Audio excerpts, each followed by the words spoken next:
Alors, je voudrais vous parler de l'intégration sous un angle un petit peu inédit. C'est pas la peine de parler pour dire des choses qui sont connues. C'est la question des noms propres. Dis-moi quels sont les noms propres que tu connais, et je te dirai à quelle époque tu vis et dans quel milieu tu vis. Donc ce n'est pas globalement, ce n'est pas le langage, ce n'est pas les noms communs qui permettent de situer dans le temps et dans l'espace les personnes, même s'il y a effectivement des mots typiquement d'une époque ou d'une autre, mais ce sont les noms propres. Les gens qui vivent dans un certain pays sont familiers d'un certain nombre de noms propres. Par exemple, du président de la République, il y a des scandales, il y a des gens qui ont des chanteurs, etc. Et quand on n'est pas de ce milieu, on n'a pas les mêmes noms propres. Donc selon les milieux, les noms propres diffèrent sur le plan professionnel, sur le plan politique, sur le plan social, etc. etc.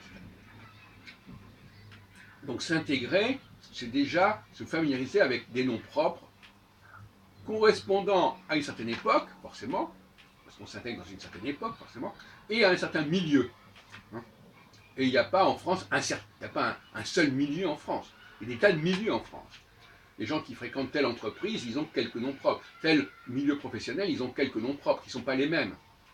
Quelqu'un qui connaît parfaitement les noms propres dans la profession X ne connaîtra pas ceux de la profession Y, et vice-versa. Donc, l'intégration permet, on ne peut pas être intégré si on ne connaît pas, si on ne partage pas la connaissance des noms propres du milieu auquel dont on prétend faire partie. Alors là, la question qui se pose, c'est concernant les Juifs et Israël. Alors, les Juifs de France, par exemple, se réfèrent parfois à Israël, sans de raison, mais en fin de compte, ils connaissent extrêmement mal l'histoire de la vie politique israélienne depuis même 50 ans, et même depuis 30 ans. On leur demanderait de nous retracer les noms des premiers ministres qui se sont succédés avec les dates, parce que les dates aussi c'est important, ça fait partie des noms propres, les dates. C'est aussi des marqueurs de temps et d'espace. Eh bien, ils en seraient généralement totalement incapables. Donc, on voit bien que, et inversement, ils connaîtraient, ces juifs de France, ils connaissent beaucoup mieux les noms propres de la France, de la vie politique française, de la vie sportive française, que de la vie politique israélienne. Bon. Et inversement, évidemment. Donc les juifs, selon le pays où ils vivent, ils ont des connaissances des noms propres qui seront pas les mêmes d'un pays à l'autre. Les juifs anglais n'ont pas les mêmes noms propres que les juifs français.